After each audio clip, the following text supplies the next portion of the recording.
We need it. We need this. We need this fire. I was saying to the dude that sometimes the grace, this acid grace, it comes in such a way that it causes the whole world to leave you. Everybody must abandon you so that you find him who cannot separate from you. Sometimes you have to feel that pain, that everything has left you, everything's nothing to hold on to, so that you have to go back to the place where you're inseparable. And this is grace. And burn you out, burn you out, burn you outside, burn you inside. There's nowhere to escape.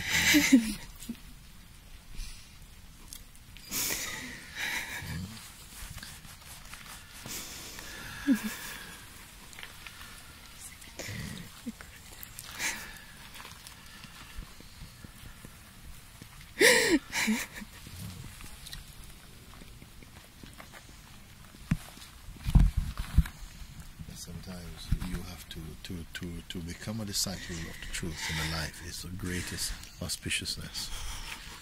But you have to go beyond the disciple. You have to merge. Because disciple still means two. So you have to burn up, even the disciple have to burn up. Has to combust into nothingness. Then you cannot separate, isn't it?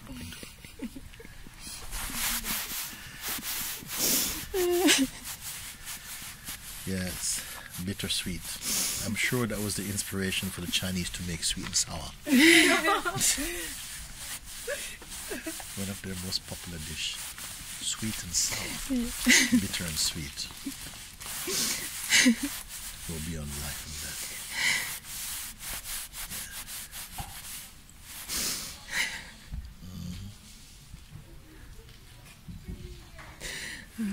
She write this letter. She just read. I didn't finish because I didn't finish reading the letter because I said to her, I have to read this in front of everybody, this letter, because this is a letter for everybody, no?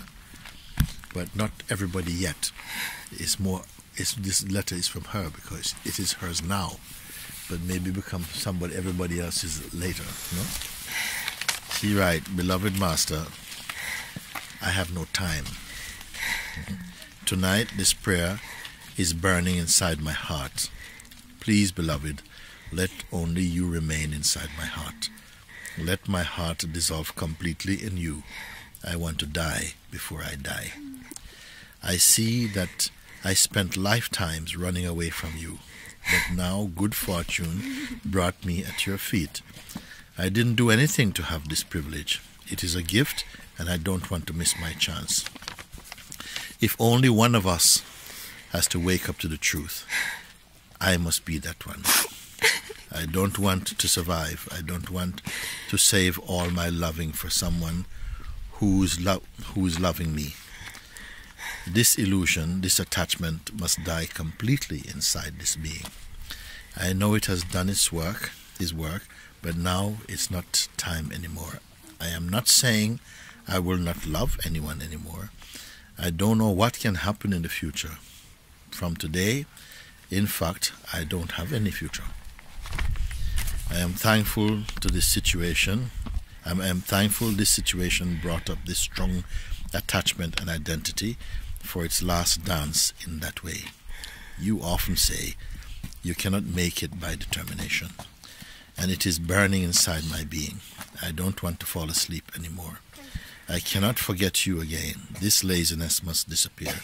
This arrogance must be exposed. I love you endlessly, Bindu. When I hear someone who say, from today, in fact, I don't have any future. Have you ever met anybody who feel like that? From today, I don't have any future. You know, when you don't have any future, everything must come true now. You see, I don't have any future. Future is an excuse for being lazy today. Future is, yeah, I have time to do that. I'm getting there. And so we are sleeping. But when I told you I am happy because I don't have a future, meaning that I don't give my mind this type of playground to think about future, I want to do these things, because I've seen it is a hoax, you see. And you say, no, I don't have a future. And also past, I don't have time for that. And whatever is happening out there that my mind tells me is the present, also I don't want this. There's something much more exquisite than what time can give you. It is there before time. You see? And she's saying, yes, this all I have time. I have no time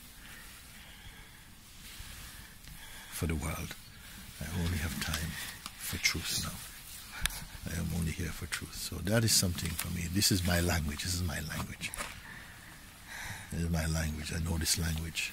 When I say I know it, I mean that when I hear it, my heart cannot not respond to that. This is how the truth is. When you speak from the truth, God is compelled to hear you. The God inside everyone, the truth. But if you hide your God, then you sleep. But when someone speaks from the heart, they're on fire. You know, when someone is on fire, they're burning up. You know, they're not going to have a stupid conversation with you. They don't want to talk about the next dress they want to wear. And you're on fire. You're not interested in fashion. You're not interested in all these other things. Because your being is too much on fire. You see? You don't want to have anything, not even any residue you want left over. So you're saying, no, don't throw water on me. Let me burn up completely. This type of, when someone speaks from their being like that, no? Then you're in the presence of God. A human being different. Human being needs time to develop and to be rubbed down and massaged and told a lot of nice things and encouraged and so on. But when the heart is not that it has to be on fire. So the heart is on fire. What is on fire is what is not an offer what is not an offer up to life. What is not true, that will be on fire. When that burns, that peace that remains, that joy that remains, that love that remains, that completeness that remains. Are we all going to walk now to little Jamaica to get Kabir? Dun, dun, dun, dun, come here. Okay. You can drop it. You can drop it. He's reading Tintin to the boys. We can drop it. It's fine. Yes. He's reading Tintin, and here we are vroom vroom. We are vroom vroom here. He's reading Tintin. It's good.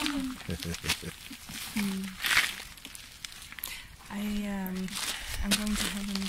Yeah, I was just we were just talking just now, no? Yes. You say like this something. You say, oh, you know that Brahmi's going. Oh, okay, yes. And I remember vaguely you told me something. Yes, I came on satsang and I wanted to be here for New Year's and really stay. And it was very important for me to stay. I'm very happy. And it feels like I released something also. But now it just feels like it's time to spend some time there. Now you're going without itchy feet. I'm not really going. It feels like that now too. Yeah. It's not a big thing at all. It's just to go there and be there and to support, Yeah. It's good. It feels nice. But I wanted to say goodbye and I just really wanted to see you. Okay. Not just disappear. Yeah, we don't like when they run away and escape. We don't mind you vanish, but escape, no. Vanish, she will vanish so quick, there's no time to say goodbye, Babaji. Okay, that's okay. That's what she said. I'm not running. That's escape. I'm not running, and it feels very good just to walk. Very good. And thank you so much. Oh, it's good. Thank you so much. Oh, it's good. And vanishing is happening. Vanishing, we know, no? Vanishing is happening. Vanishing is happening. There's no other way. Most fires, they start on the ground floor and they go right up to the roof and burn. But this fire starts in the roof and burn all the way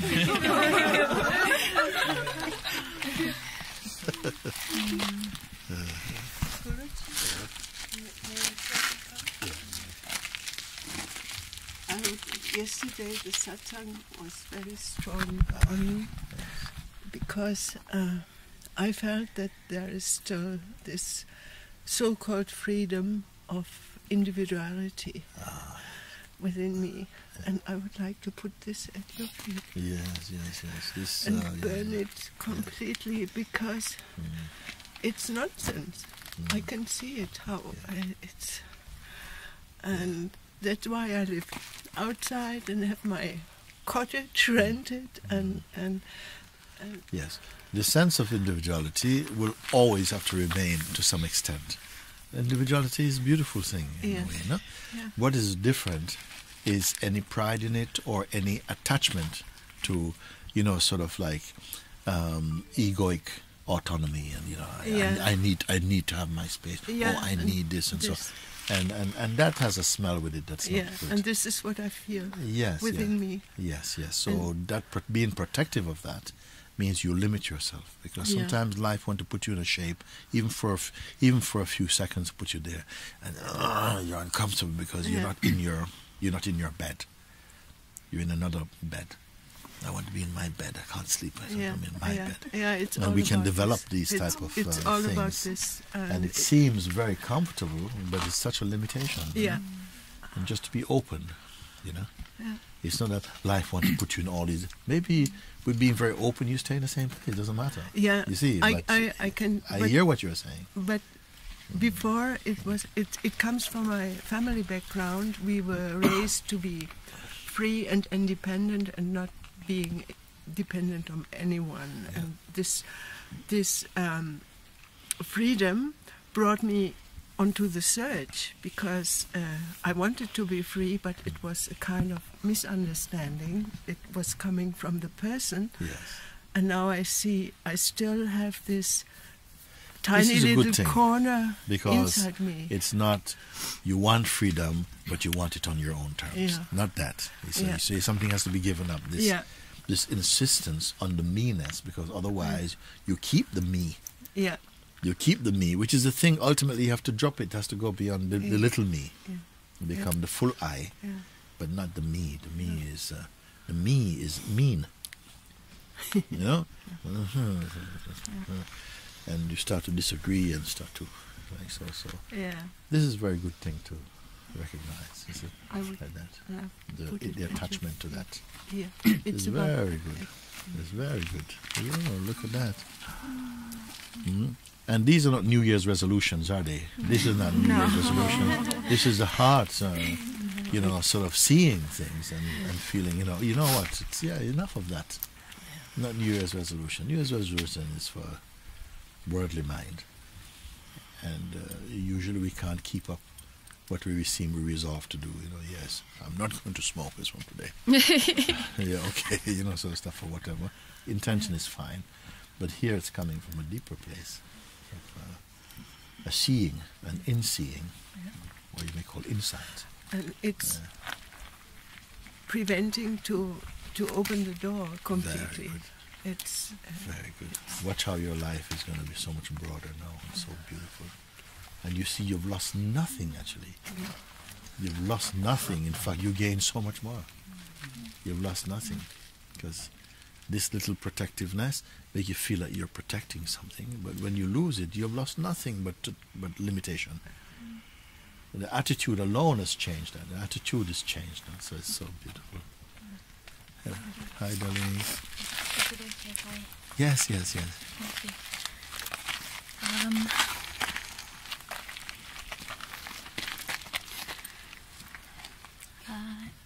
In 2009, after a really 10-year search, I came to sit at your feet in London, and you told me to go home.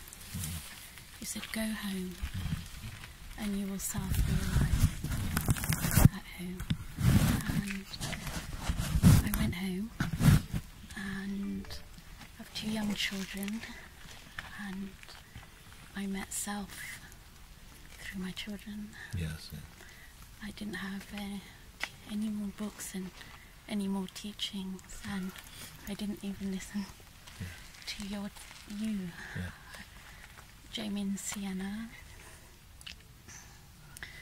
It was through them, the unconditional love that they showered upon me.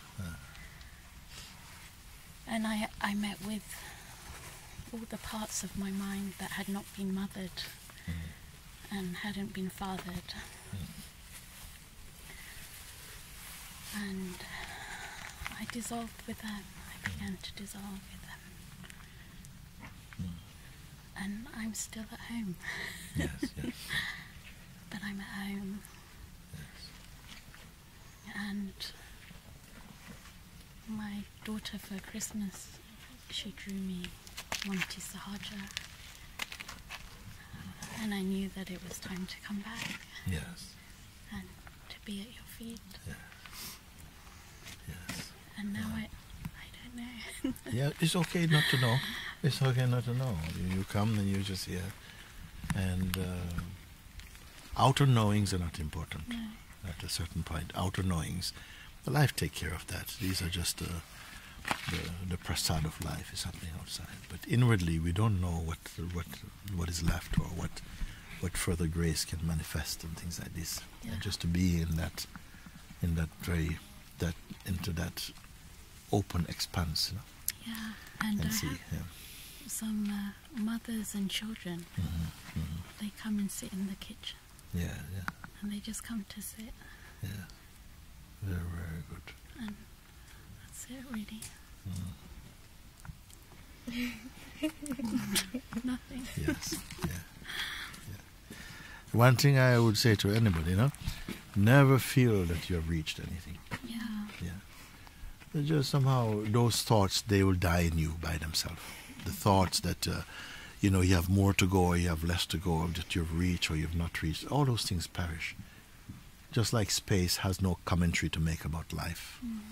Space doesn't say, you know, like in the 60s it was better, I was much happier in space than I am in the 2015, 16.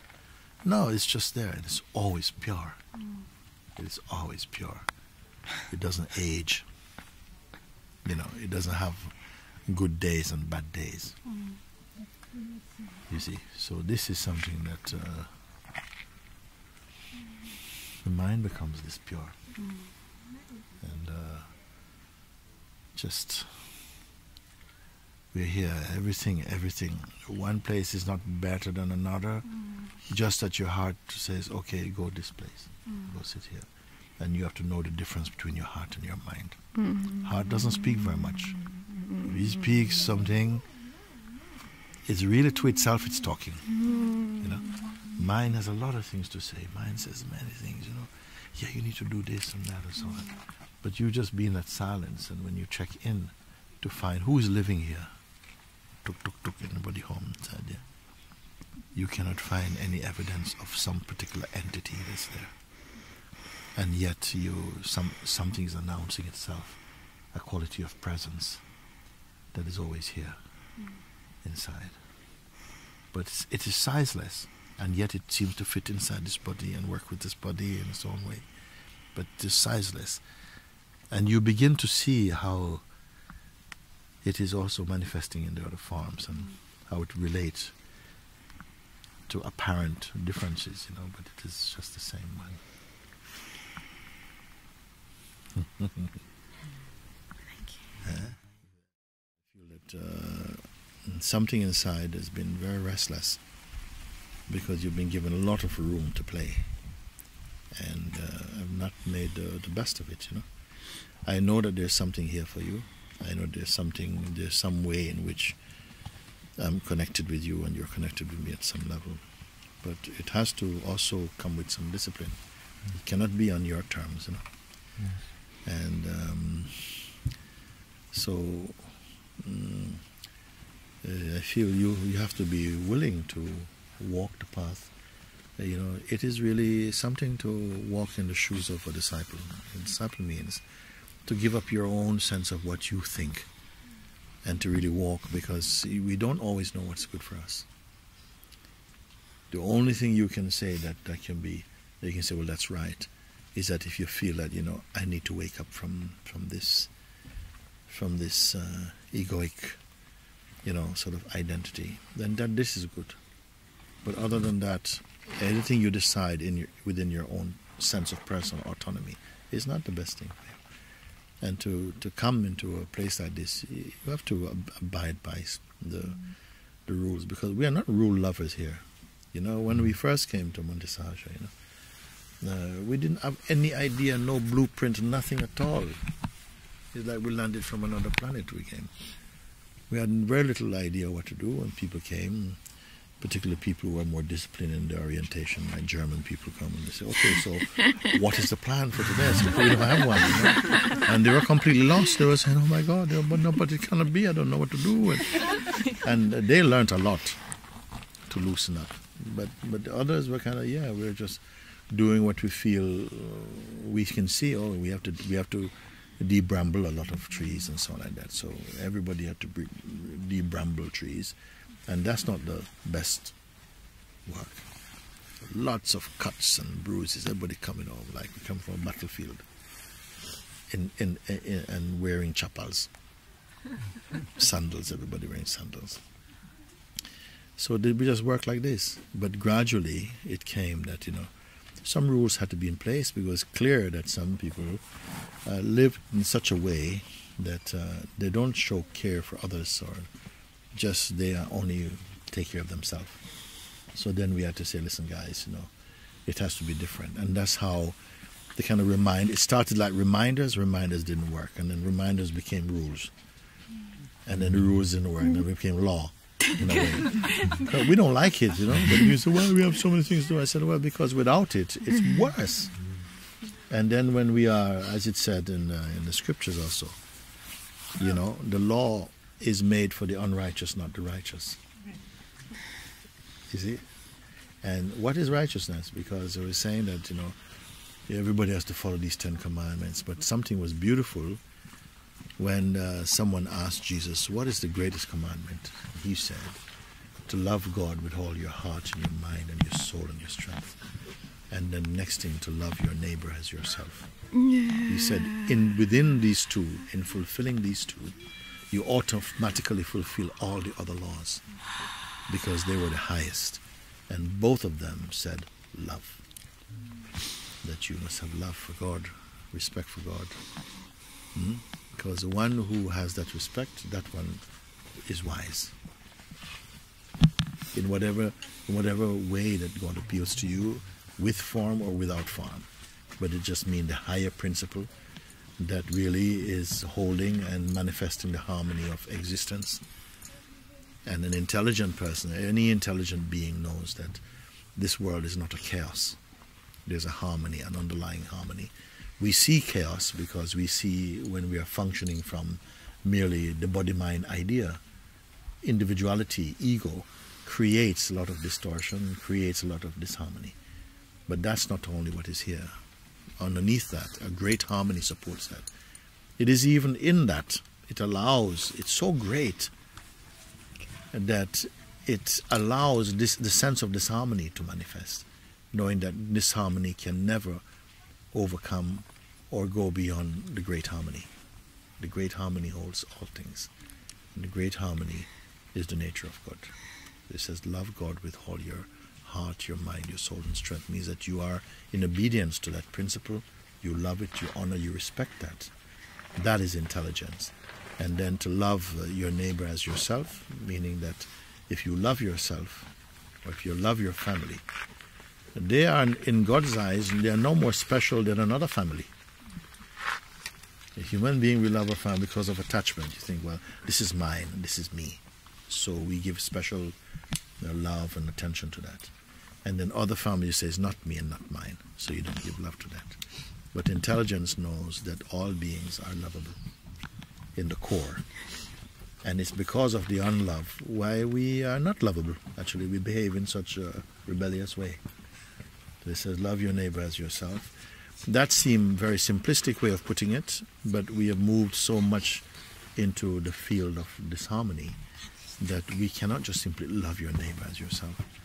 First, you have to begin to understand yourself. You cannot love your neighbor more than yourself, but you have to first know yourself. Yes. You cannot love your neighbor first and love you, because without knowing yourself as love, then the love that comes from you will be biased. It will always be manipulative. It will always be a farce, a face, just to get something that your ego wants. And that is not love. No. So the one who knows themselves, have found the universal self, has found God. And with that love alone can love everyone. A person's love cannot love everybody. Try as much as you can, and it's not bad to try, but you'll find at least one that you cannot love. Your neighbor or something, oh my God, you know, it's like it makes me fail my Bible because I can't love him. I can't love this one, I can't love that. Because why? You look only at their actions and cannot look beyond their action. Maybe nobody's ever looked beyond their actions. Some people's actions are so terrible that that's all you see. You can't see them yet. Wherever they are, seem to be buried deep down inside the package of their actions or something. Only someone who is wise enough to look beyond the surface of things knows that only the self. Without the self, you cannot be here. Even as an illusion, you cannot be here. So the final and ultimate authority of your existence is the self wishes that you are here. The role you play, the whole world may hate it, but God has a part for you to play. You see? And just like actors on a stage, you go on the stage, you may play a good part and a bad part. Sometimes a bad part in a movie, the actor gets better paid than the good part. Because it's much more rich. The whole film hangs on this bad, Al Capone or whatever it is. He gets the best part, you see. But at the end of this day, when he goes home, he's not Al Capone anymore. In front of his father, his children, they don't call him Dada Al Capone, you know. And they call him something else, Daddy, husband or something, you see. So the roles we play, we have taken much too seriously. And that's why we get into trouble. So this thing to really grow in a way, it's not enough to just say sweet words about it. You have to willingly sometime allow yourself to be challenged. Some things you may hear me say, something inside you may disagree, and it may feel so deep and so profound. And to be able to open up to it and to say, okay, I'll let some space into this. So gradually you conquer your bad behaviors, you know. Some people have to start at behavior level. Others don't need that.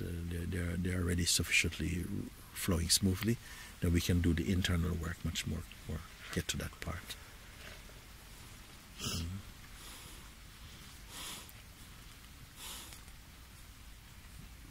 Guruji, I feel like if you can help me to descend a bit from this mind to stay more into the heart. But you know very well, because you're not the first time. You didn't come here last week. Yeah. You know, if you must be intelligent enough to know that you must discern the difference between your mind and your being, your heart. You must know this difference. They say when the disciple first come, not to call him disciple yet. Not call it sadaka yet, you call it mumukshu, no?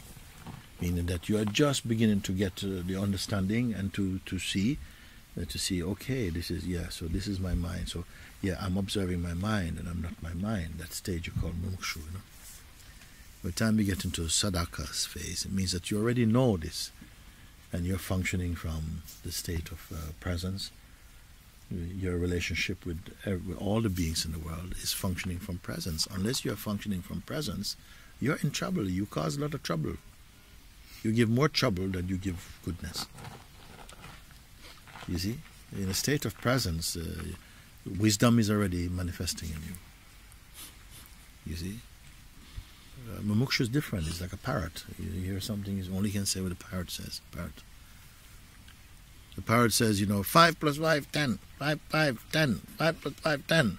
You say, but 8 plus 2 doesn't know. 5 plus 5, 10. 15 minus 5 is what? 5 plus 5, 10. It's true, but very limited. One with wisdom knows, okay, fine, there's many different ways in which we can arrive at 10. Parrot only know one. He doesn't really know. He just repeats. So that's not even mumukshu yet. That's stupidness. See? And many people come to listen to parrot, So by sadaka means the one who is already, you can go, and when people may not want to keep your company, much people, But when come trouble, they want to come and see you. Because they know, people they know. They just don't want to face that you have to correct them maybe. So they keep away from you. They go to the people who tell you, you're doing so well, never mind, oh, don't worry, and kiss your hand and so on. Whereas a really good friend may tell you, listen, you really screwed up in that one. You should not have done that. You know. And the best thing to do, go back and just make an apology. Then you back to ground zero. I can't apologize, I can't listen to that. So next time they don't come to you, but they know you're right. And these are the people who only in time of trouble they'll come to you, in real trouble. Because the friend who just rubs your back is not going to help you. But the one who will tell you, listen, okay, it's pretty bad, let's see what we can do and find a way. They will never tell you there's no way. A wise person will never tell you there's no way. You cannot be free. You're born to be bound. They will not. They can tell you that. Yes. It has been done. We cannot tell you, because sometimes the mind wants to take kind of refuge in these type of things. You see? So sometimes, you know, like this. I said one time, we had one person in satsang in Lucknow. This guy was always fooling around and always, you know, up to some kind of nonsense, wasting time, always with the girls all the time and stuff like this. And then one time he came up in satsang and was talking, you know, like even when he was talking to Papaji, he was always just looking around and you know, this type of stuff. And he was asking Papaji about freedom, and Papaji says, I think you're wasting your time. Because I think he said to him that, I'm sorry I didn't pay attention to you before, but you are wasting your time, because freedom is not for this life, not for you. This life for you is not for freedom. Maybe try next life. It was so crushing. It was so crushing because people in the group was going, I'm not going up there because we don't know Papaji's in a bad mood or something. No, this life's not for freedom. Not for you. Not for you. Okay? Thank you very much. You go. No. Next one. So this guy, it was completely devastating for him. But it killed the monkey. It killed the monkey. You see? After that, you could be sitting next to Angelina Jolie. You know, not see nothing. All these things. I know I'm finished this life. This life is finished. No? And he changed, actually. I saw this in the short time of day. I saw him change. It was like he became a very serious guy. And he needed to be serious, had to give focus. And sometimes truth has to lie. You know? It has to tell a lie to get you back to truth. You see? But generally, they will not always help to encourage you. Unless encouragement don't work, you just become cocky. Then they have to slap you in the face or something like that. You know? But always will say that one who is free always have your best interest at heart. They will not do something to trip you up. Unless tripping you up is going to help you to find the self. You see? He's laughing as well. No, yeah, he's happy. Happy, too much happy.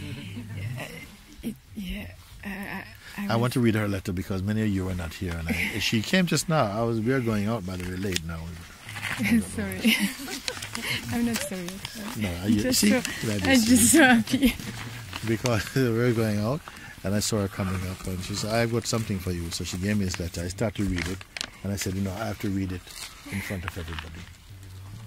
This letter is for everybody. Everybody should have a letter like this. Everybody should be able to write a letter like this. So I say, I wait and I read for everybody. Then some come and I read a little bit. Now the rest of you come. Maybe there's some people doing something else. She writes. Huh?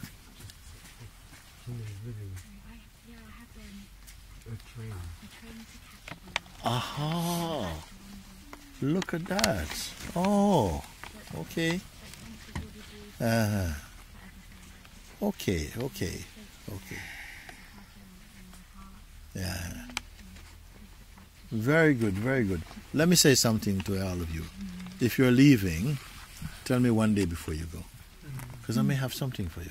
Not a gift to give you like this. But you know, someone look at, okay, we can talk to you. It's always good, no? Because sometimes people come and they're leaving, and they say, Guruji, I'm leaving. Oh, when are you going? Now. Okay. But it's good, and I'm very happy you came, you know, because I saw you, I see you. Very nice, huh? We're leaving tomorrow. It's good like that. It's good like that. Do you have time to listen to this, or you have to go now? Oh, you heard it. Okay, you can go then. I don't have actually. We need to run now. Okay. Thank Good. you. Thank Love you. Love you. Very nice. Love you.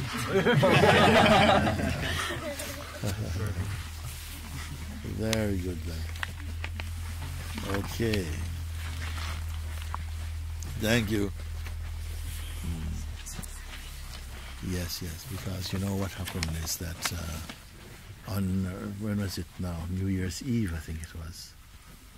And then we were leaving, and then as I was at the end of the evening, or now it was first early New Year's morning, coming up, and as I was leaving to come up by the fire outside, somebody came and says, "Oh, this is for you." Envelope. So okay, thank you. I went up, and normally sometimes I'm tired, I leave it until next day, but I thought to read this. And I'm looking at the letter, and it says, "Oh, you know, thank you so much, and we're leaving tomorrow, and Guruji, thank you for all your kindness," and so on. So it's been very, very nice.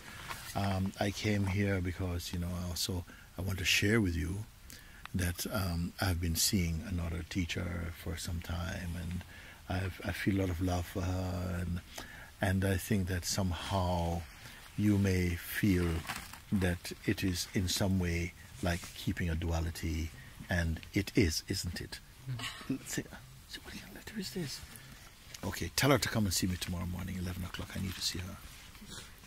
And then she came in the morning, and I pulled her out. I don't know if you remember, I pulled her out. And I gave her a couple of chops. You know? And I got the report that she left. They told me that night she could not sleep at all. But she was on fire that night. And now the wrote letter, oh, she's so pleased. She's completely... You know. I said, good, don't leave like that.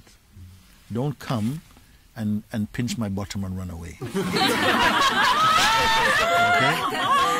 Because I'm going to catch you. Who did that? They're hiding up a tree. I'm going to get you. Only the one who wants to escape, who don't really mean to, you know, like this. Then this one I say, okay, this one is going to do that. Beloved Master, he writes, I have no time. That's the first thing. I have no time. Tonight, this prayer is burning inside my heart. Please, beloved, let only you remain inside my heart. Let my heart dissolve completely in you. I want to die before I die. I see that I spent lifetimes running away from you. But now good fortune brought me at your feet. I didn't do anything to have this privilege. It is a gift, and I don't want to miss my chance. If only one of us has to wake up to the truth, I must be that one. I don't want to survive. I don't want to save all my loving for someone who is loving me. This illusion, this attachment must die completely inside this being.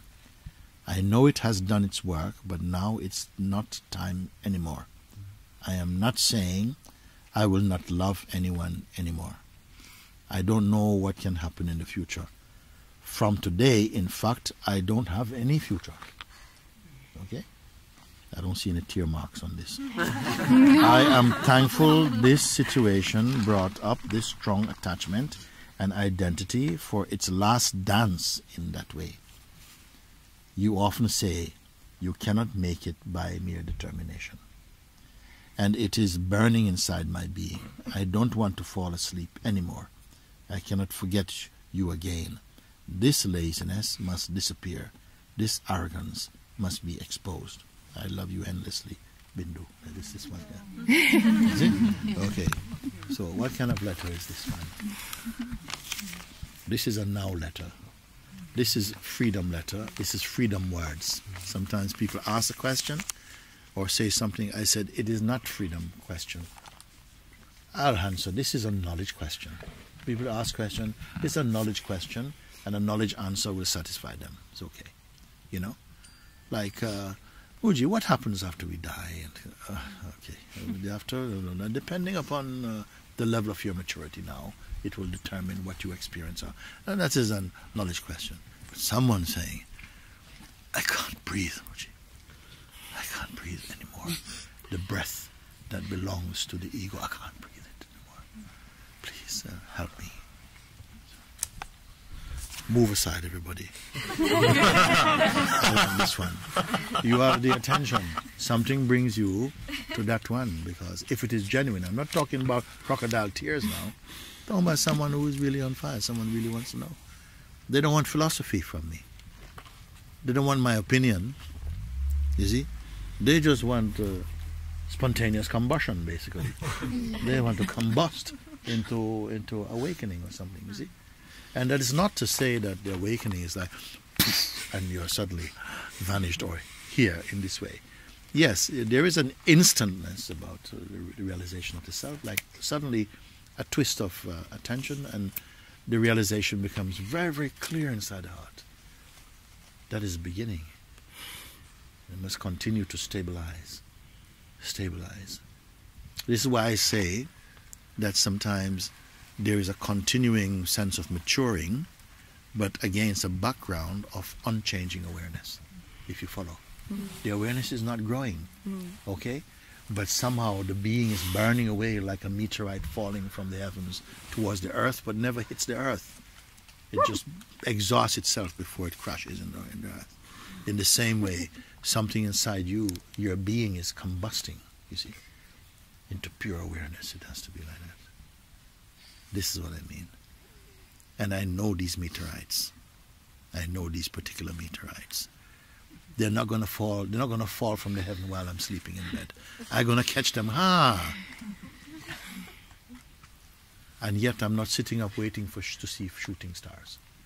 I'm here. We come together. We collide into space together. Because I have to be there somehow. I have to see you. Inside or outside. So something is here. Everybody's cooking, and at a certain point you have to cook. I have not brought anybody here to be disciple forever. There are no professional disciples here. Okay? You have come, you have to go beyond discipleship. You have to merge. So that when a clear cup of water is poured into a bucket of water, you cannot recover your original cup. It is merged like that. Who is going to do it? Your aspiration, your fire inside. The grace sets alight the grace inside you. And something combusts. You don't know. What did you do? You yourself say. You yourself, I remember you writing.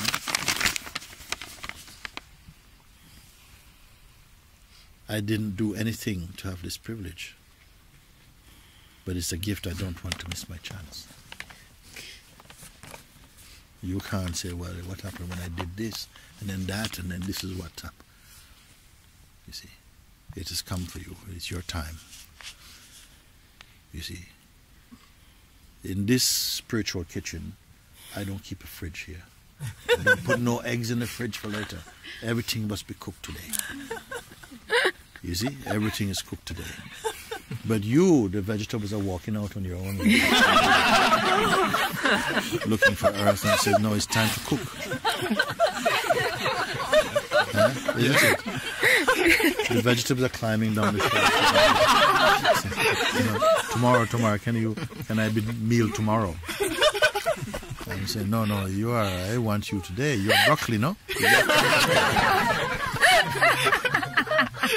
This is laughing broccoli here. Potato. Mashed potato, yeah.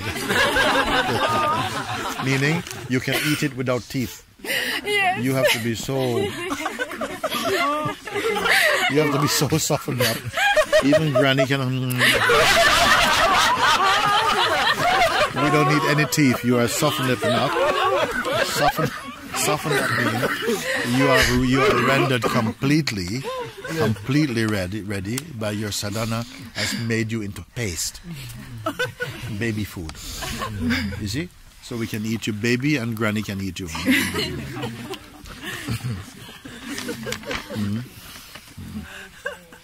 All this maturity is being harmonized inside with my own being. This is being done only and merely serving you at the same time. Nothing more, just even 1 second. So what happens is that as you begin to discover, because at one time we think that it's almost like what I can give to God. What can I give to God? I have to give. Some people give the things they don't want. When they make a gift.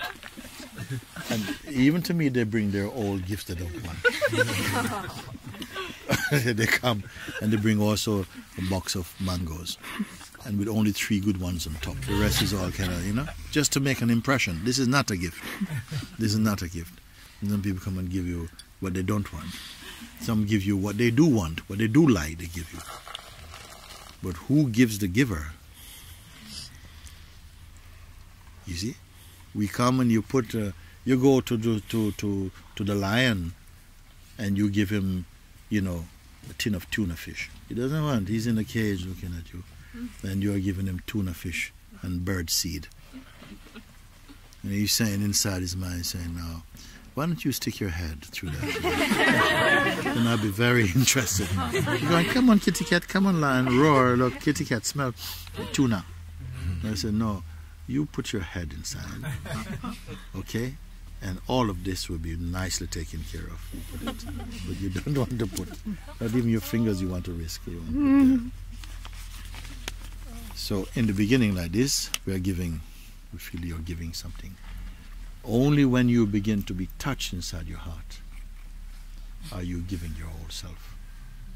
First you give things you don't want, then the things you value, then the things you do want, then you offer yourself. But only when you feel that this magic inside, that taste that no flavor in the world can give you, incomparable, then you say, yes, yes, take all of me. Take all of me, because then a miracle kind of mind comes. How you're going to say, I give you all of me, when I've just enjoyed the best thing. You think, I want to keep myself to enjoy the best thing. But this makes you so mad. The divine love makes you a little bit mad, enough to say, listen, I've had such a best taste that I want to give all of me. If you give all of you, who is going to taste? You, which is the same as you. You give you up, and you are left. This is the great beauty. Because we always think we are losing something. You're making a sacrifice. Why have to give all this stuff? Why have to give my time? Why have to give so much? Why I? This is the selfishness, the miserliness of the ego. What I have to give, like anything really belonged to you. When you came into this world as in the infant farm, you had nothing. You didn't even have teeth. You had nothing. You could not survive on your own. You were connected to some umbilical cord. And now you're strutting about so proud. Yeah? Like you came here as a master or something. Yeah. Your love is so much. I don't even want to say it's too much, because your love is, your love is just, you just keep, you're too much. I love you, you're so much, you're so much, you're so much. You're so much, you're so much. You're so much, Guruji. You're so much, you're so much. You're so much. You're so much, Guruji. I just can't cope.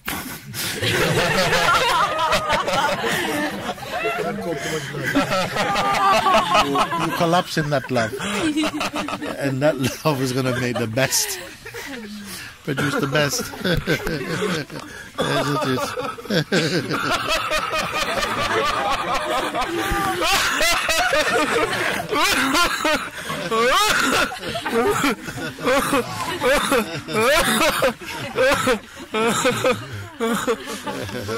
You see, the love even frees up your phlegm.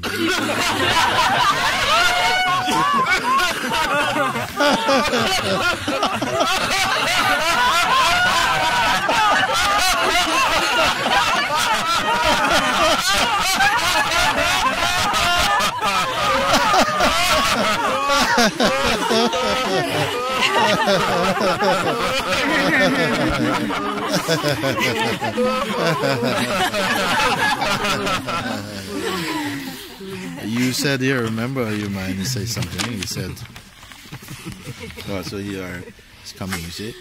You say, you often say, you cannot make it by determination. Sometimes I say, you cannot make it only by determination. Because if you could, you see, you may still hold on to your determined I. Sometimes it's not determination. You see, the sage Bankai also, he sat and he also went and sat under a rock, on top of a rock, for like 3 years. I don't know how long he spent sitting there. And all he had was a sore ass, and he couldn't walk after that for a long time. He said, no, it's not by putting myself through mere austerities. I cannot impress the God like that, because he retained his duality. But it was the understanding that came, that showed you your true place. Presently, we're still functioning very much from the place of personhood, and it is like, that is also phenomenal. It is like if you're in a place where everything is moving, how can you judge, you know, what is vertical? Everything is moving. So like trying to judge from a place of movement is like, is just like that, from the person, is a bit like trying to evaluate where you are and where you want to be while you're moving, you're swinging. Which is the one, which is the vertical, which is perpendicular. You don't know, because you yourself are in movement. But the trick is, wherever you are standing from always seems like a still place. In the same way we're on this planet Earth, it's always moving, but nobody feels the movement. Rather, we see the sun moving, which relative to the Earth, it's not moving. It is still. We are moving, but we don't feel our movement. In the same way, something is always moving, even in a person, but the person thinks that it can evaluate the total emotionless, which is the supreme. It feels that it is the stillness, but it is restless by nature, you see. You have to go to another point, a deeper point, you see. And while we have pride, you will not have the aspiration. And also, it is said that the supreme will not honor an arrogant mind. You see, it cannot be tricked. So the understanding comes, you sit, you listen, open, and try to follow what Master's words are pointing. It's pointing. Where is it pointing? Which direction? In which direction is it pointing? Is it up or is it down? Is it left or right? Is it inside or outside? And he said, but it's none of these places. The end of the finger cannot touch any of these places. And yet, the finger in all of its movement is being watched.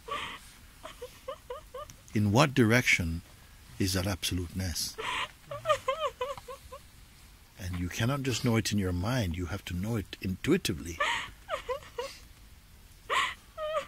You have to unbecome to know it. Because it is the uncreated one. So anything created is not it. It is only an image in it.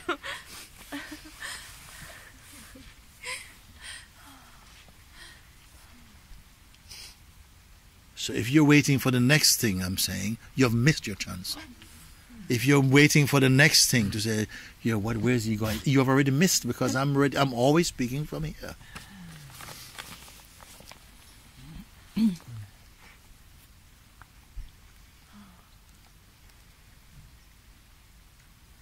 The map is not the territory. The menu is not the meal. Don't study menus, don't study maps. The scripture is not the living word. But you buy a book called the Bhagavad Gita or the Bible, and it's only a book.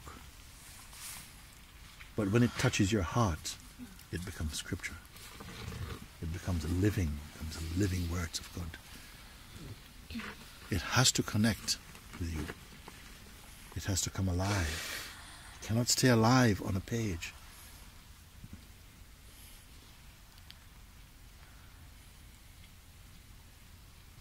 Otherwise, it's only a book.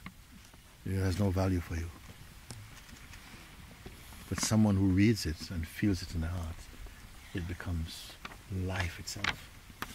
It becomes a spirit. It becomes like this. If you merely listen somehow, but inside you're still holding on to something, then that's something, just like I say, your fingernail can hide the sun. Then whatever you're holding on to can mask the intuitive realization of the self. Not that the self is part of a trinity of seeing, because nothing can block the self. Usually when you say something is blocking the self, if you have an eclipse, if you have somehow you have the sun there, and somehow the moon comes in front or something like this, then you can say, oh, the moon has blocked the sun. But nothing can block the self like that. Nothing can block the self, because the self is not an object that a second object can block. Only an object can block an object. And the self not being an object cannot be blocked. You see, all of that is just fantasy. Even the feeling that something is obscuring the self is watched from the self. Nothing can obscure the self. In no language, and not by any poet, and not by any preacher, not by any awakened being, has any words come to convey what the self is. Therefore, the greatest teacher is the embodiment of it. Just their presence alone convey more than even sometimes the words can do it. The teachers, they talk about it, but the masters, they embody it. Talking about it only because we are so much venerating concepts, and we are so much using the mind. So as much as mind can go, mind has to be combined with some intuition, some feeling sense, in order to come alive, and to get a sense of what is being pointed, you see. But sometimes the mere seeing of an awakened being, you see, can trigger a tremendous, it can trigger such a powerful urge to find the thing, because you know that in a flash of a seed also, it can, your whole mind can be reorientated like this. So if you hear the people have been searching for 30 years, 20 years, I don't like to, I find it difficult to accept. So enough now. You spend 20 years, 30 years, just like if a room has been kept in darkness for 100 years. No light has come to this room. But someone just buys the house, goes inside, pulls the curtains. How long will the light from outside take to come in? Instantly it comes in.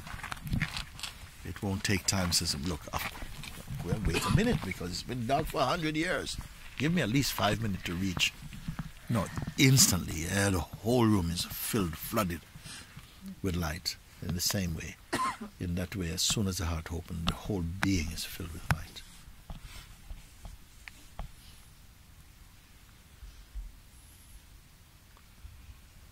In the Bible it said that the light manifested and is in the earth, but the world has not understood it. This is the light of consciousness. This is the I am light.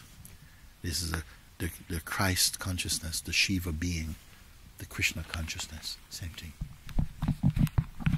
But the world has not understood it, not understood what it is. The greatest is here, but it has not been seen because we have not developed the eyes to see it.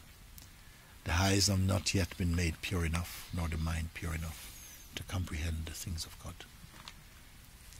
We see them in common sight. But with our divine eyes, we are blind. Satsang opens your eyes again, makes you alive again. And especially a life that does not come to an end.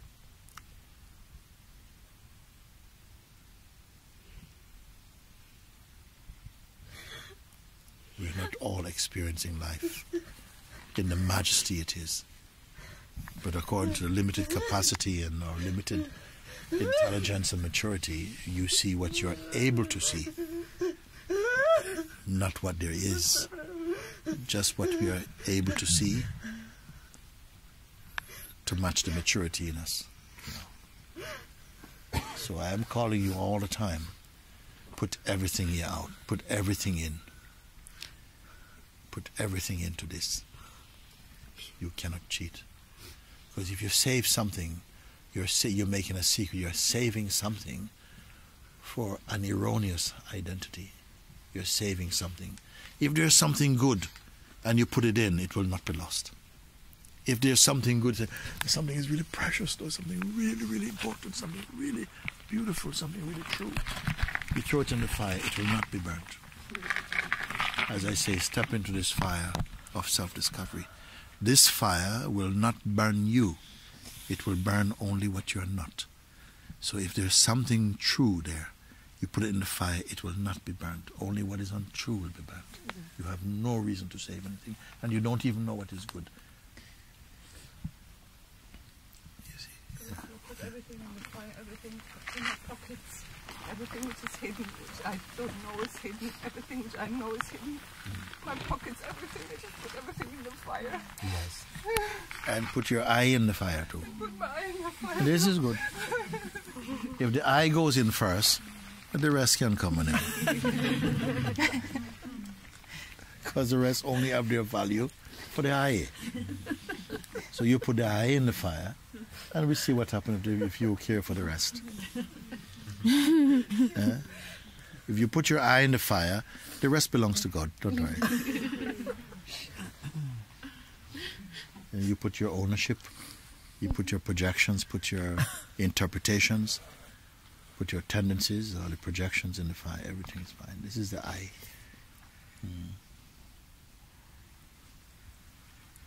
With this inspiration you must live. Because you will never be just bored. Even if boredom comes, you will see it for what it is. It's just another shape, another cloud. That's all. Why would you cry over another cloud? Sometimes people may insult you, and you'll see people crushed because a family member says something derogatory about them. You're crushed because someone who is not even aware of who they are, of what this world is, curse you with a language of ignorance, and you're crushed. How can you be crushed like that?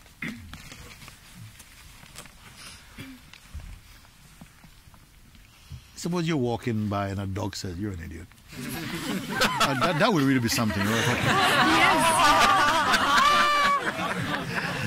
It's not a good example. I was going to say, well, you wouldn't pay any attention. You probably paid a lot of attention. Maybe if somebody you don't respect say, even if somebody you don't respect say you're an idiot, you feel offended.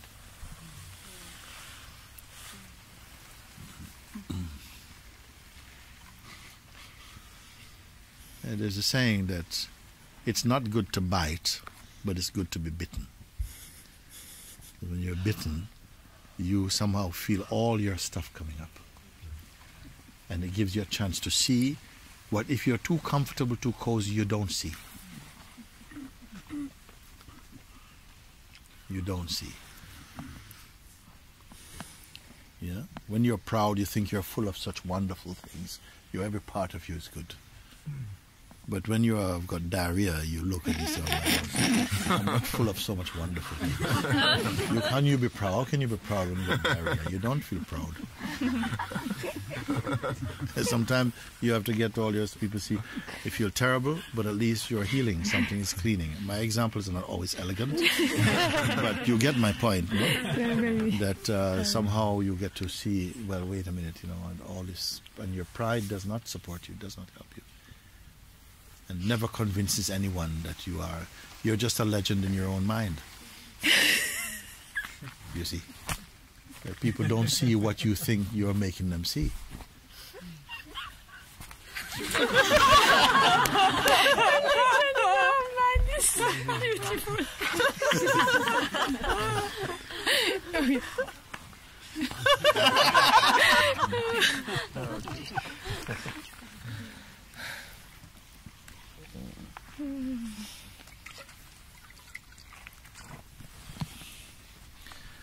Who is going to survive these meetings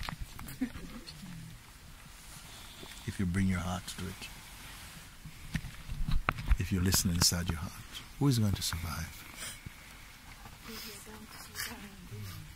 You will not have any chance. You will not have any choice. If you come and your heart is open, you don't even say, I don't want to survive. Even you may one time before you finish your sentence, you're gone. You're gone.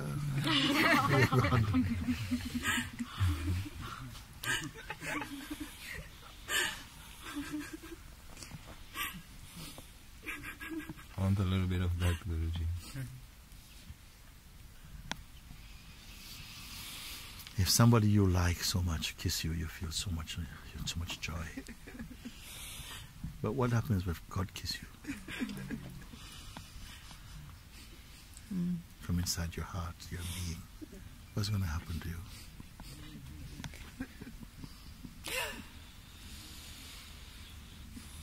And God is kissing you all the time, you don't know.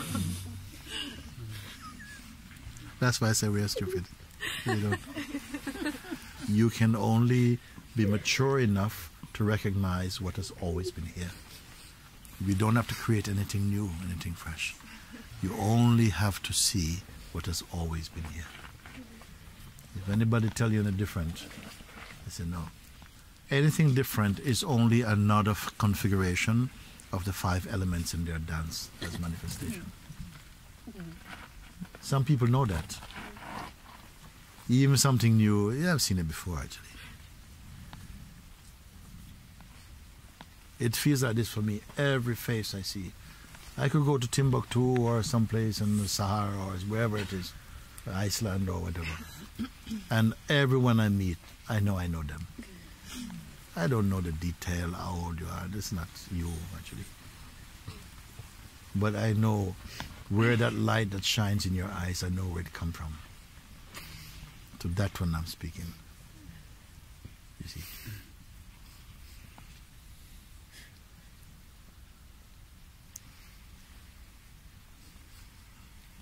The universal is what we are, but it's not necessarily what we discover. If you become proud and tight, you'll only keep knowing your little fish pond.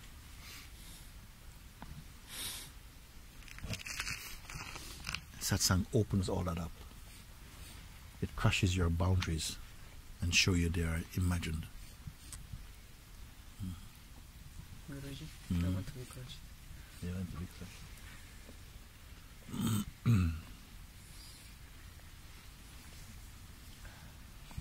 Even now it is happening.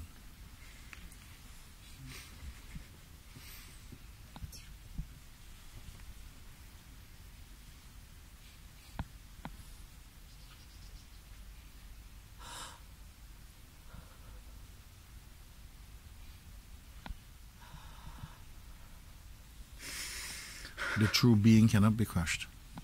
Only the false can be crushed. And crush is only a metaphor. It doesn't even have to be crushed. It only has to be seen. You cannot destroy what doesn't really exist. You can only expose it to the light of truth. Then it cannot perpetuate like that.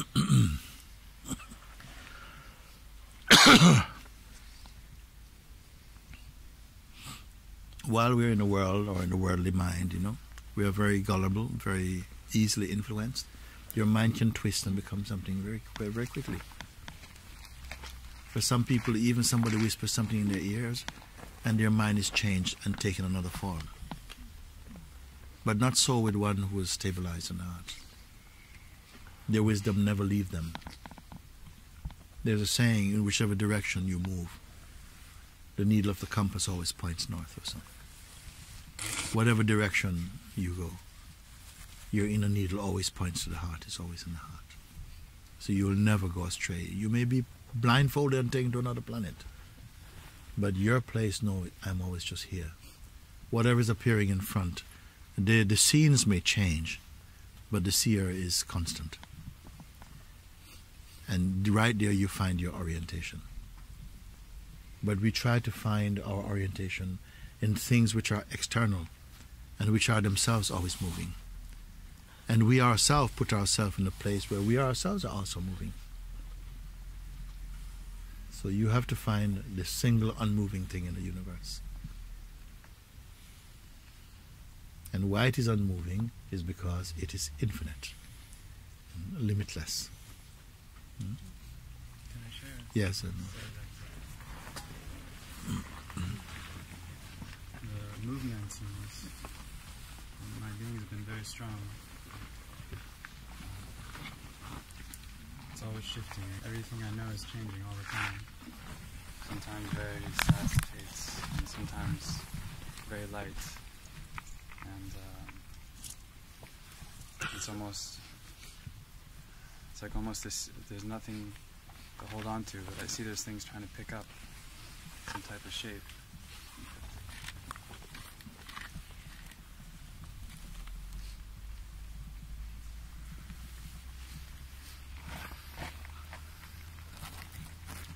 It's becoming more clear, like the seeing you're pointing to, that almost the inquiry is not even necessary, because there's not even any room for inquiry, there's just seeing.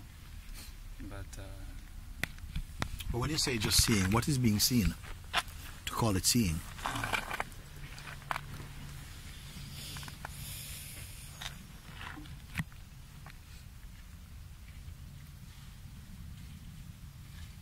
You see, this is a powerful inquiry. Inquiry will bring an answer to this very quickly.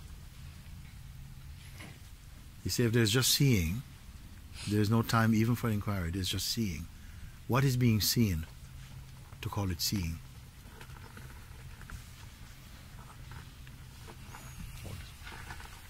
there's still some separation. Yes. So this is why the inquiry is potent, you see, because even you said they're seeing, and seeing is a kind of functioning. They're just perceiving. When there's nothing to perceive, is there seeing? Yes, you may say. I mean, is seeing an activity which itself is phenomenal and which itself is seen? If seeing is a functioning of perception, and then it is merely a function, and that is also perceived. You see. So what is left here is just an openness, you may say. Bear in mind, no words are going to do it. The Buddha himself expressed it in negative terms. You see, it's not this, it's not that. It's empty. It's emptiness. All things that cannot say what it is, because if you say what it is, you create a shape. You say what it is not. And different beings they come to say it is emptiness or something, but it's not quite just emptiness. Why not emptiness? Because the mind has turned everywhere dirty. The mind can turn everywhere the dirty. So it itself is not a word. It has no word. It has no name. But it appears through a name because the conceptual mind needs a name to reference. It cannot be compared. It is incomparable. But still the mind will try and find something that takes its shape can be equated with what it feels is incomparable. All you can say that we can say for now that there's a kind of vacancy, an expanse like this, but it is not active, it's not activated. It does not need to prepare for perception. Perception happens, but hit does not happen. But the awareness of perception takes place in it, but it does nothing at all. You can say like that. And somehow you must find a correspondence with those words. Yes, it is true that there's just a seeing. I said, but a seeing of what? A seeing of non-seeing? Or a seeing of object seeing? You see, so both are seeing. A positive and negative aspect of seeing. Either seeing of objects or of non-object. You see, but that is still a functioning. It's a functioning. And that functioning is known. The functioning cannot be the essence. But the essence causes the functioning to function and to be perceived. Is there a perceiver? And by asking if there's a perceiver, it implies the ER, the perceiver, imply that there's maybe some entity at the end of perception or at the beginning of perception, rather at the beginning of perception. Is the perceiving reporting to something? And if it's reporting to something, that something must be a something. So both the perceiving and the object perceive and the one that perceive it are all phenomenal to the Absolute, if you follow. Now, can you follow what seems to be an abstract knowledge, but itself, the understanding itself, is phenomenal. And what knows it? So don't feel, we never get to the end of this. Well, there's no end to it, but there's the end of the agitation, the doubt, and the mischief, and the duality. There's an end to it. Where's the end to it? I am the end to it. You are the end to it. But you must know this enough to confirm it. Thereafter, you don't have to say anything more. But somehow it will be declared somehow. I am the Absolute, am the end to it, to all things. I am their beginnings and their endings and their apparent durations. I am that.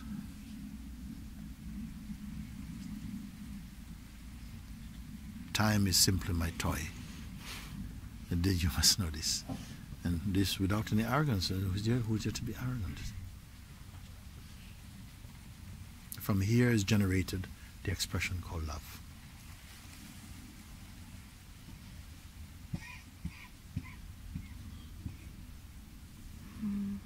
Love is my fragrance, you can say. Like this. And in that, a great cessation has taken place. The great peace. It is always here, but undiscovered, unseen. While there is still some fascination, some attraction for the identity of being, the idea of being somebody, that identity is accompanied by a certain agitation, always on the verge of some crisis. Because this is the tumor of identity. It will always create something unfinished, some restlessness will be there. But that restlessness has to be there.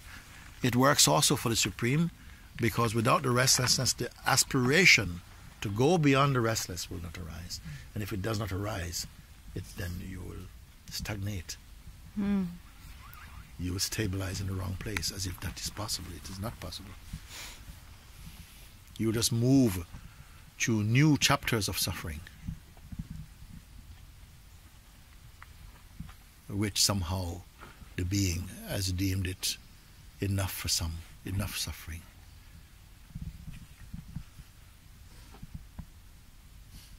But there's a little bit of an etiquette to the way that the being manifests as diversity and as personhood, as diverse beings.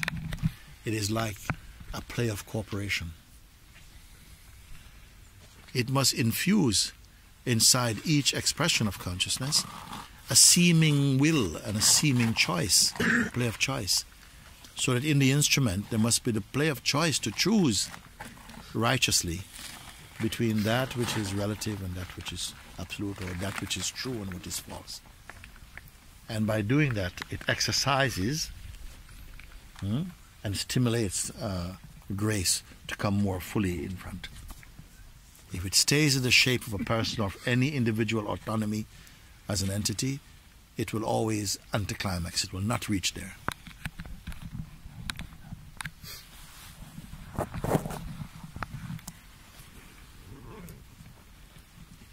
So these things is the ability of consciousness in form to analyze and to inquire and to come to a place to surpass even the realm of conceptual manifestation and concept-generated manifestation, and to come back to the birthplace of them. What a capacity! At least we don't have to say, well, it's only exhibited within the spectrum of the human kingdom. We don't know for sure. But it is in the human kingdom. The capacity to analyze, to contemplate, to inquire. And that from central office has been sending enough agents to help to engender within the beings somehow, if they will respond. It doesn't do it for them, but it comes and it stimulates again, you see, to find that, as I said, that G-spot inside every being, the God spot, whereby you're aroused again into some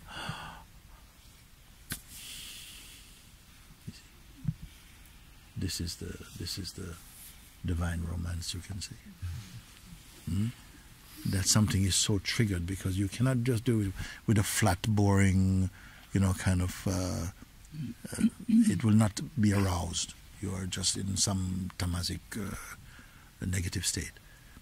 But in the state of being aroused inside the heart, where you begin to feel the pulse of God, the vibration of a higher presence, where true consciousness is raising the individual consciousness into a higher altitude, so that the negative threads of egoic thinking cannot,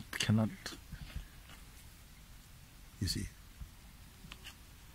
Otherwise, we're like Gullivers in Lilliput, brought down and held down by threads.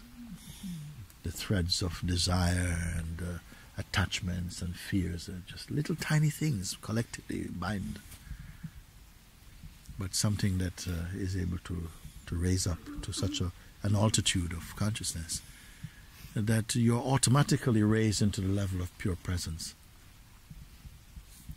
But what happens is that we are not able to somehow to stay in presence, we, meaning that depending upon the strength of our identity with personhood. The amount of things we're attached to, dreams and objects and so on, which we can love, but it seems we get confused with love and attachment, with what is necessary and what is essential, what is important and what is essential, what is attractive and what is pure. You get all muddled. But just through grace, all these things are clarified, pacified, healed, harmonized again, like that. It is not to the individual. Individual person cannot do it. Even if I tell you have to give up smoking before you can be free, people struggle. Oh my God, then they start to dream of cigarette and they're going to be without their cigarette and all this type of stuff. So it's not by just personal effort. It's by this being opened to say, yes, by myself I will fail. Yeah. By myself I cannot do it. Please, I need your grace or something. And that attitude humbles the heart, makes it more pliable and open and receptive to more subtle truths. Yes. Yes, yes. Yes. That's good. Yes. It's just the play. The play has to happen. This play. This is what all this is about. This play. We can enjoy all this. The five senses can, and the mind can enjoy. Five senses and mind. Mind without mind, no senses cannot do nothing. They can enjoy all this, but enjoy is not enough. You're free to enjoy, free to be free, free to be bound. But as soon as that seed of desire for truth and freedom, that love sprouts in your heart, a true love that moves beyond this kind of localized version of, nuclear love, which is only for your family and friends, start to expand, in fact. That's the magic that begins to happen in your heart. Then your being can comprehend, it can waltz with God. Otherwise it cannot, we're just too selfish. And so it expands and contracts, expand, contract, expand, then keep expand, contract, expand, contract, and expand, contract, expand, contract, expand, contract, can't contract, and now it's fly. Like this. I have to go now. We have to go and do something. Yes. You see, universe, God's grace arranges these meetings like that. Who else? No? None of us have intention. Oh, this morning, no, by itself. We meet. We don't know where it will lead. Who sets this timing that I'm coming down, bump into Bindu? I've got something for you. And look what it leads to now. Many beings come. And through many beings, maybe they write and say something. Oh, they was touched by this thing. It goes boom, Facebook. Whoa. From one seed. It's true. Sometimes, isn't this how things spread sometimes? Somebody say, I was so touched by this thing. And somebody, wow, this is so beautiful. The other day I said something that if you allow the words, my words, if you hear and accept them in your heart, they will destroy the words in your mind. Somebody's heard that already. Say, yes, this is just, I've been waiting to hear that. Simple one sentence. It gives a life sentence to this. So easy. No one can plan a life more auspicious than the life that is unfolding by the cosmic will. If you accept that, you'll find your life. Otherwise, we are searching through our ego. You try many, many things. You're going to kiss many frogs before you find your prince. You know what I mean by that. That we are trying many, many things, but your wasted efforts because it is not what is truly compatible with this body. This body is made for some expressions. But you may try out some things. Isn't it? We love this freedom. Maybe you have a relationship with someone who the really highest thing was to be good friends. But then you became lovers, spoil everything or something. You understand? Did I use a good example? But I don't mean that specifically. I mean lots of things that we do that, you could have looked at it in a different way and said, oh, wait a minute, and it would go further and bear great fruit. But too, the greedy mind, the wrong interpretation, and you still get a life from that. You may think, but this is my life. But you must know that you have such a great choice because we are divine beings, not just on this planet to pay rent and to worry about, what handbag you're going to buy from the market today or something. I mean, it's immense. The life is a magnificent existence, but only magnificent, not just because of what is out there. That's magnificent also, but it's a capacity inside to contemplate our source being today and get results today, not just tomorrow, but today, and results that will last for all tomorrows even. This is our wealth, it's unclaimed. This is our wealth unclaimed. It's like somebody who won one lottery ticket but never claim it.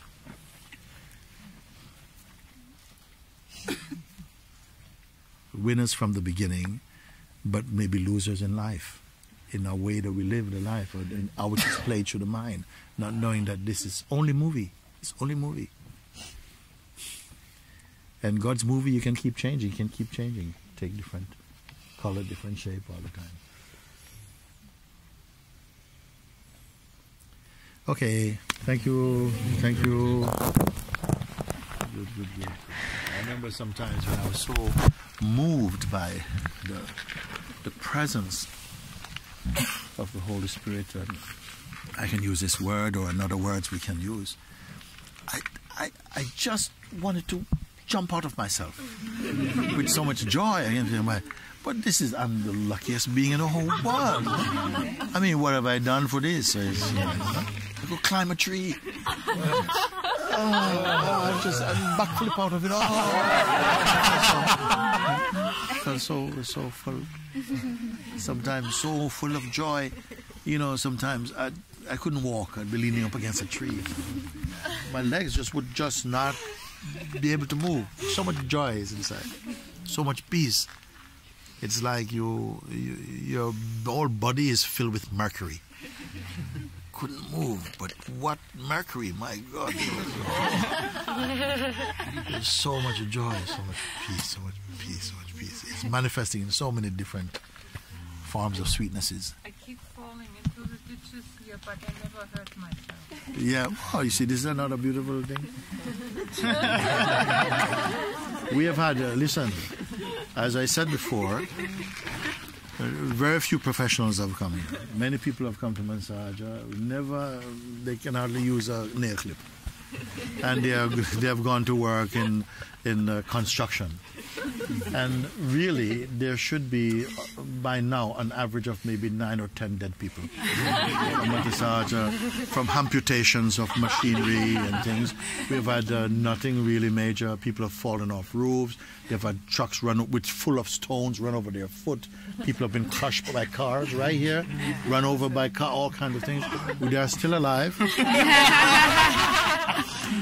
Laughing and having jokes at the same time. I feel that we are really, by grace, something. And that's not to say become complacent now. But there's the kitchens, lots of ninjas in there chopping. Sometimes there's little cuts just to say, guys, take it easy. But isn't it? Okay.